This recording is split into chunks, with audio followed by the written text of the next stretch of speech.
The Burell Fire, as you know, began on July 24th, but it exploded on July 26th, just 48 hours after it started. It leveled the historic mining town of Havilah as first responders scrambled to evacuate anyone they could. I caught up with County Fire Captain Peet from Station 78 in Piute, and we drove back in to the Burell footprint. I had a front seat view of his memories in the eye of a firestorm. Because the fire had come through. These are all houses. Every one of these lots had a house.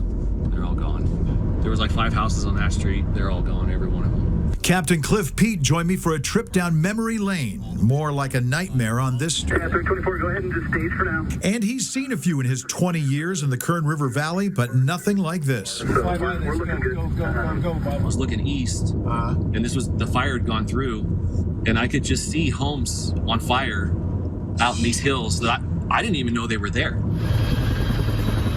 When the Burell Fire started on July 24th, Captain Peet was 60 miles away, working overtime at County Station 53 on Taft Highway and Old River Road. And it wasn't until 36 hours later he was called into action. I got the last houses on the knoll. I got a call at 2 or 3 in the morning, something like that. My cell phone rang, and it was one of our chiefs from way up the chain. And he said, hey, we're going to send a strike team to the Burell Fire, and would really like you to go. Peet met up with his strike team at the fire station in Lake Isabella and began driving through Bodfish and up towards Havilah, looking for water sources and encouraging people to evacuate.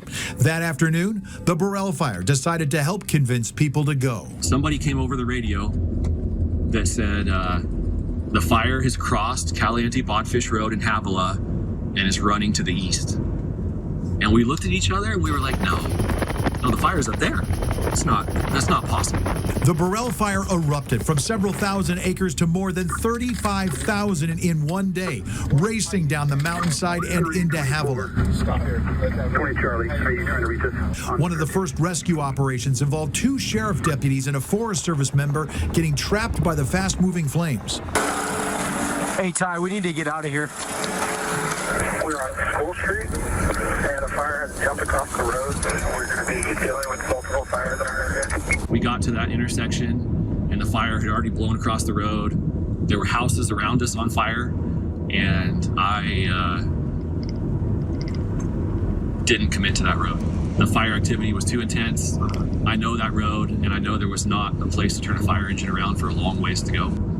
And I was really worried for those guys. The group was located by 2 battalion chiefs and strike leaders coming in from a different direction, which helped to lead them out of the area. This is where we stopped in my fire engine. Captain Peet and his crew headed back towards Havilah just as the fire swept in on all sides of them. There was a house on fire right in front of us with a propane tank venting. All the houses on the left side of the street that are gone now, they were on fire.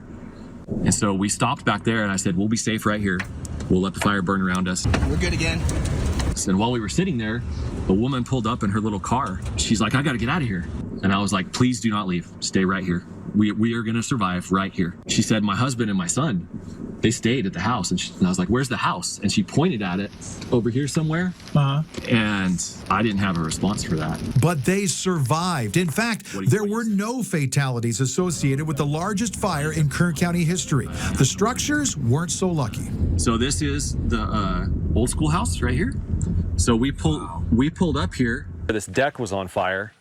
So we pulled a bunch of the boards off and put that out. But it was one of only a few that survived. Hundreds of buildings burned in this fire. In the aftermath, some people were critical of the fire department's response. And while he understands their frustration, he tells me he stayed focused on his mission. When you have a 50-foot tall flames a mile wide, there's not enough planes or helicopters or firemen or firefighters or fire engines.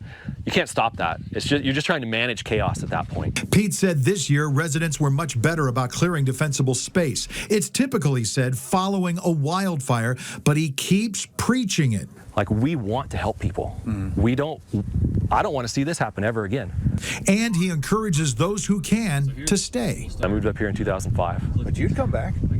I would. It's my place. It's my community. I'd rebuild my house right where it is. I love where I live.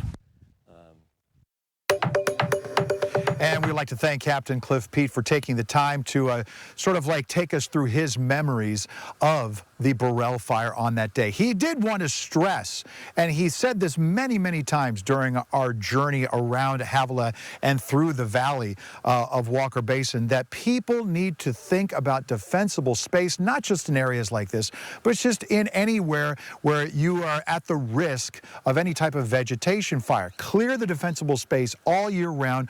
Don't wait for them to come tell you to do it at the height of fire season. He says a good rule of thumb. All right.